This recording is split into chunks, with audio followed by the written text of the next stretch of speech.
அனைவருக்கும் wiper voice சேனலின் அன்பு வணக்கங்கள். வருகின்ற 2026 சட்டமன்ற தேர்தல்களின் முக்கிய வியூகங்கள் குறித்தும் அரசியல் கட்சிகளின் அவர்களின் நடவடிக்கைகள் பற்றியும் அதன் கூட்டணிகள் மற்றும் அதில் எத்தனை ஓட்டு சதவீதங்கள் இதனை பற்றி நமக்கு விளக்கமாக எடுத்துரைக்கவும் அதில் உள்ள பிரச்சனைகளும் சங்கடங்களும் என்ன இருக்கின்றதை பற்றியும் நமது அரங்கத்திற்கு நேரடியாக வருகை தந்துள்ள திரு ராஜ்கவின் சார் அவர்களுக்கும் அரங்கத்திற்கு அழைத்து நேரடியாக நமது கேள்விகளுக்கு அவர் பதில் கொடுக்க வந்துள்ளார். வணக்கம் திரு ராஜ்கவின் சார் அவர்களே. வணக்கம் கவிஞர். இன்று நாம் பார்க்க இருப்பது 2026 சட்டமன்ற தேர்தலில் கட்சிகள் எந்த மாதிரியான வியூகங்களை எடுக்க உள்ளார்கள், எந்த மாதிரியான கூட்டணிகளை உருவாக்கி கொண்டிருக்கிறார்கள் என்பதை பற்றி கொஞ்சம் சொல்லுங்களேன். வணக்கம்.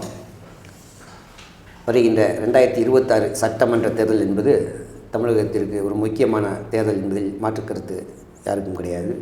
காரணம், மிகப்பெரிய ஆளுமைகளான புரட்சித் தலைவி அம்மா அவர்களும் கலைஞர் கருணாநிதி அவர்களும் தற்போது இல்லை. அடுத்த கட்டமாக தற்போது ஆளுங்கட்சியாக திமுக இருக்கிறது. ஏற்கனவே ஆண்ட கட்சியாக அதிமுக எதிர்த்தரப்பில் ஒரு கூட்டணி அமைக்கிறது. அதுபோக கிட்டத்தட்ட 4 முனை போட்டி என்பது எனக்கு தெரிந்து உருவாக வாய்ப்பு இருக்கிறது. 4 முனை போட்டியாக இருக்கலாம், அல்லது ஒரு 3 முனை போட்டியாக கூட இருக்கலாம். எப்படி இருந்தாலும் தமிழக மக்களின் எண்ணங்கள் வளர்ச்சி சம்பந்தமாக இருந்தால் நிச்சயமாக நம்ம அனைவரும் மகிழ்ச்சி கொள்வோம். சரி, நீங்கள் சொல்கிறது ஓகே தான். இப்போ நீங்கள் சொல்கிறீங்க இல்லையா, மும்முனை போட்டியாக இருக்கலாம், 4 முனை போட்டியாக இருக்கலாம். இந்த திமுக அதிமுக என்பது ஒரு இரு கட்சிகள், அது ஒரு இருமுனையாக இருந்து கொண்டே இருந்தது. மூன்றாவதாக ஒரு கட்சி திரு சீமான் அவர்களின் நாம் தமிழர் கட்சி இருந்தது. இந்த 4வது போட்டியாக இப்பொழுது என்ற கட்சி வரலாம் என்று நீங்கள் நினைக்கிறீர்கள்? அதில் என்ன வியூகங்களும் கூட்டணிகளும் இருக்கலாம் என்று நினைக்கிறீர்கள்? இதில் என்ன சந்தேகம்? தற்போது நடிகர் விஜய் அவர்கள் ஏற்கனவே கட்சி ஆரம்பித்து விட்டார்கள். அதற்கான தயாரிப்புகளை செய்து கொண்டிருக்கிறார்கள். கணிசமான ஓட்டை பெறக்கூடிய இடத்திலும் அவர்கள் தற்போது சென்று கொண்டிருக்கிறார்கள்.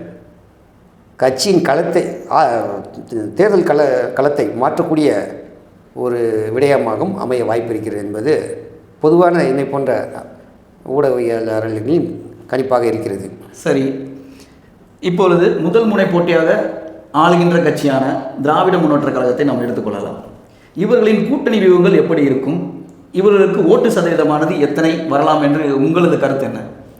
திமுக கூட்டணி என்பது ஏற்கனவே உறுதி செய்யப்பட்ட கூட்டணி. கடந்த 2021 தேர்தலில் இருந்தே அவர்கள் எந்த பிளவும் இல்லை.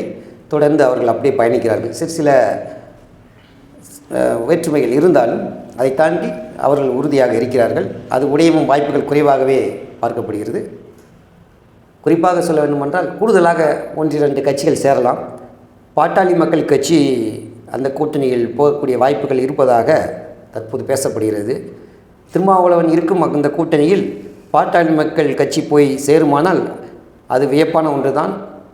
ஆனால் அது எந்த அளவுக்கு வலு சேர்க்கும் என்பது நமக்கு தேர்தல் முடிந்த பிறகு தான் தெரியும்.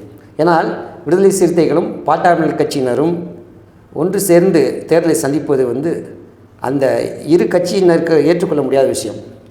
அப்படி எடுத்துக்கொள்ளலாம். இருந்தாலும் இப்பொழுது சமீபத்தில் நடக்க இருக்கின்ற சித்திரை முழுநாள் விழாவில் பாட்டாளி மக்கள் கட்சி சார்பாக அவங்களது மாவட்ட செயலாளர்கள் திரு தொல் திருமாவளவன் அவர்களை சந்தித்து அந்த அழைப்புதலை கொடுத்திருக்கிறார்கள்.